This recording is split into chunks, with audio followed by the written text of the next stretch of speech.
Welcome to Fitness Protocols with your boy Brando. Today I'm going to tell you what you need to know about supplements, how to spot companies that are selling shady products, and how to identify companies that care about you. I want to make it clear that I'm not here to market you anything. I'm not here to make any money. I get the privilege of just simply telling you the truth. I want you to have that. I've been in the field of health, fitness, and nutrition for over 15 years. My burning desire is to share knowledge, experience, and methods to living a sober, productive, and meaningful life via bodybuilding, powerlifting, and macronutrition enrichment. Now, of that 15 years, 6 years of it was in nutraceuticals. If you do not know what nutraceuticals is, it stands for vitamins and minerals. Now, we can't talk about vitamins and minerals without talking about the FDA.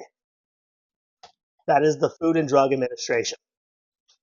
Now, the FDA's agency is responsible for ensuring the health of the citizens and what we put in our bodies.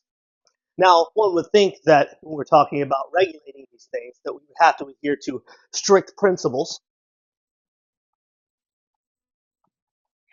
and standards. You would think. No.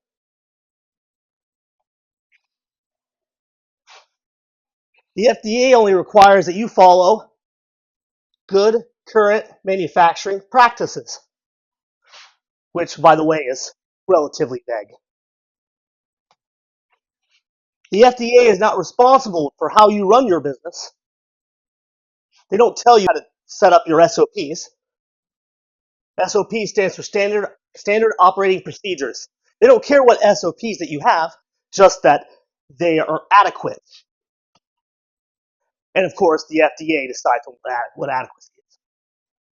You create your own business, and you generate your own SOPs. And of course, who approves of those SOPs? The FDA. So you send in your SOPs for review with maybe a little bit of money, a donation, maybe not, right? And a group of members in the FDA will review, or maybe just one person, right? And give it the FDA stamp of approval. You go, well, Brandon, that's fine, because before your product can make it to the shelf, right, you're going to send in a sample to the FDA, right, so they can review it, test it in their lab, and say that it's approved to go on the shelves. Nope. That's not how that works. In 1994, a bill passed, and it said that manufacturers were responsible for ensuring the safety of their product, not the FDA. And that if it wasn't safe, well, that's when the FDA cracks the whip. So there's zero ensuring otherwise. Now, how do these products get discovered? Well, they get popular, typically because they work, right? What are some popular things that some products that are popular that worked were, I don't know if you remember the pre-workout Craze and Andro One, which was a test booster.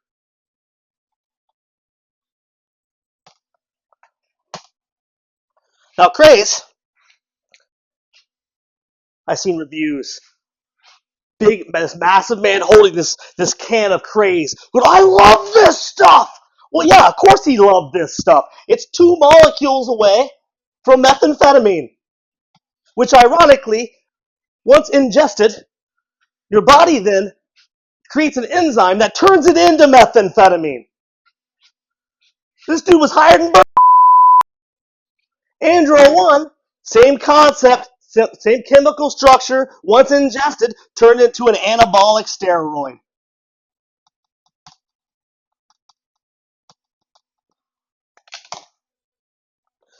Now that by itself could be a whole video. That's a pretty interesting backstory. If you want to know more about that, hit share in the comments below, and I'll do a whole video just on that.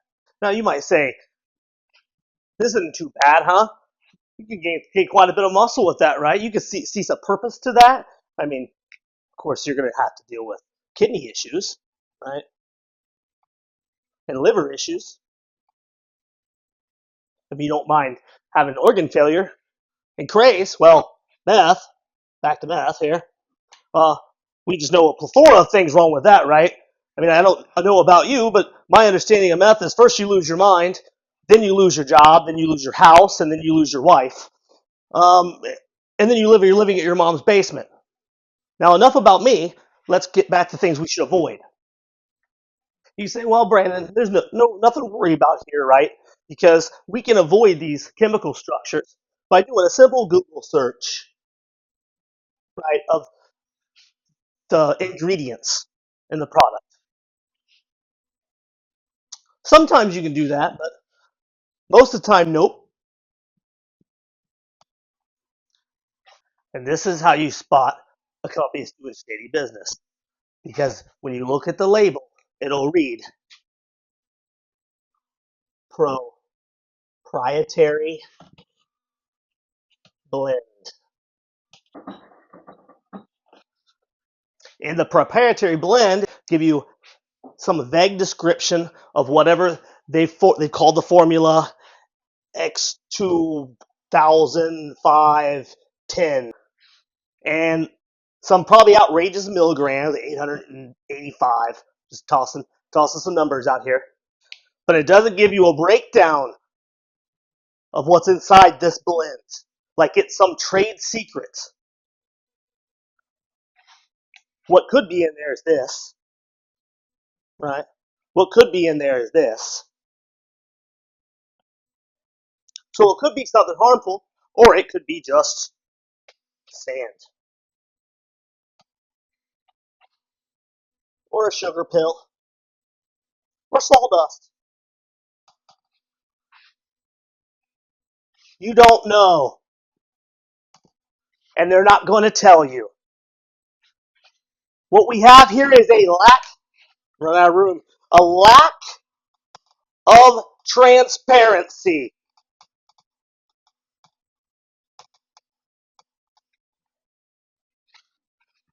And I have a problem with that. If a company has this on their label and they're not willing to tell you what's inside of it, that's no different than going to your drug dealer and him telling you it's fire. Right? Hey, you can trust me, man. Let me hook you up. They don't care about you. Now, how do you identify a company that cares? Transparency. There's going to be product information on their website. There's going to be lab testing on their website. They're going to have a strong QA department and proof of it. They're going to spare no expense because they care about you and what you put in your body. They want you to be healthy because they care about you first and this second. This is one just company. Nature's Way Brands.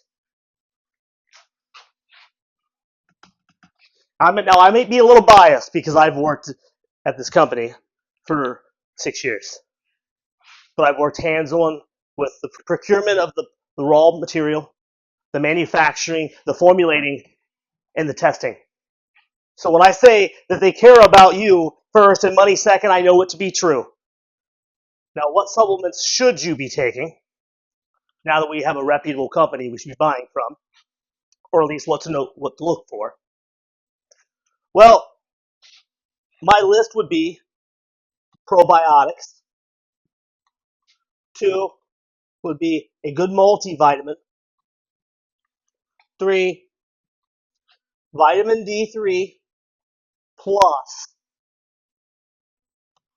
vitamin K2 with MK7 to increase the bioavailability of the vitamin D. Statistics show that 90% of Americans are deficient in vitamin D. That's your immune system, man. I also recommend taking glucosamine, especially if you're working out for joints. And lastly, calcium and magnesium. Our minerals regulate our respiratory system, our heart health. They're important. These are very important. Honestly, if you really care about your health, in order to dial in what you really need, you're going to get some blood work done. This is going to tell us our deficiencies. This is your body telling you what you actually need, and then supplementing appropriately. Received my first donation via Cash App, which is in the description of every one of my videos, which also contain a link to a free macro enrichment guide and a copy of the push-pull legs workout program as well for those interested. I really appreciate the contribution. If the person is watching, thank you very much. When I've received enough donations to pay for a container of pre-workout or protein powder, someone will have the opportunity to win the product as a prize. Free of charge, of course, so stay tuned. Meet me at the gym. Thank you very much for watching. If you liked this episode, found it helpful or informative, please hit the like button. A like goes a long way to help me grow my channel, and I deeply appreciate it. Feel free to drop a comment. I do read all the comments, and I appreciate the feedback. If you want to see more content like this, please hit the subscribe button. I try to post as often as possible. I can also be found on YouTube Podcast and Spotify at Fitness Protocols with Brando. Thanks again for watching. Let's grow a stronger mind, body, and spirit, one day at a time. Until next time.